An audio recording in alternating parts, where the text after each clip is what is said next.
નમસ્કાર મિત્રો, હું રૂપેશ આજે ફરી એક વખત સ્વાગત કરું છું મારી યુટ્યુબ ચેનલમાં એક નવા વિડીયો સાથે, એક નવા ટોપિક સાથે. મિત્રો, આજનો આ ટોપિક છે પૈસાની સમજ વિશે.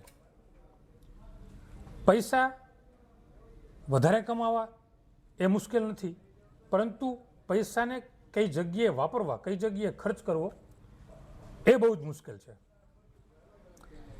એના માટે જરૂરી છે પૈસાની સમજ હોવી, ફાઇનાન્શિયલ એજ્યુકેશન હોવું, એટલે કે વિત્તીય શિક્ષા હોવી.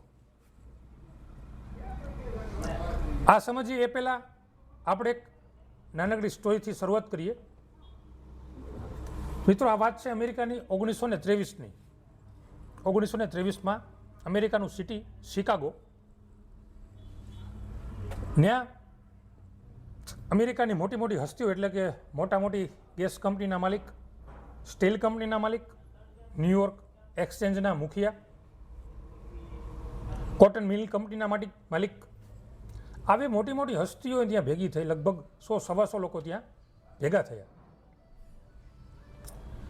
અને ચમત્કાર જુઓ તમે, 25 વર્ષ પછી આ 125 લોકોમાંથી 20 લોકો એવા હતા, એમાંથી અડધા પાગલ થઈ ગયા, અડધાએ આત્મહત્યા કરી,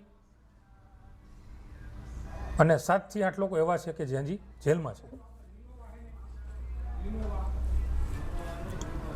તો મિત્રો, આ લોકો સાથે 25 વર્ષમાં એવી શું ઘટના ઘટી કે એ લોકોને આવી ખરાબ પરિસ્થિતિનો સામનો કરવો પડ્યો છે?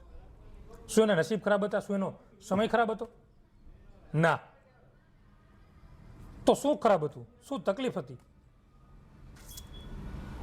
આર્થિક શિક્ષાની, વિત્તીય શિક્ષાની, જેને આપણે ફાઇનાન્શિયલ એજ્યુકેશન પણ કહીએ છીએ. એ લોકોને એ તો ખબર હતી કે વધારે રૂપિયા કેમ કમાવા, વધારે રૂપિયા કેવી રીતે કમાવા, પરંતુ એ લોકોને એ ખબર નહોતી કે પૈસાને વાપરવા કઈ જગ્યાએ. પોતાની ખર્ચીલી ટેવથી એ લોકો આર્થિક મંદીનો સામનો ન કરી શક્યા અને પોતાના જીવનને વેરવિખેર કરી નાખી. તો આ વાર્તા પછી આપણે એ શીખવાનું છે કે પૈસા કમાવા એટલા બધા મુશ્કેલ નથી, જેટલું મુશ્કેલ એ છે કે પૈસાને વાપરવા કઈ જગ્યાએ. તો મિત્રો, મળીશું હવે નેક્સ્ટ વિડીયોમાં અને એ ચર્ચા કરશું કે પૈસાને વાપરવા કઈ જગ્યાએ, શું ખરીદવું જોઈએ અને શું ન ખરીદવું જોઈએ, જેથી આપણે આગળ જતા પૈસાની, એટલે કે આર્થિક તંગીનો સામનો ન કરવો પડે. આજના વિડીયોમાં આટલું જ. તમે મને શાંતિથી સાંભળ્યો એ બદલ ધન્યવાદ. નમસ્કાર. જય હિન્દ, જય ભારત.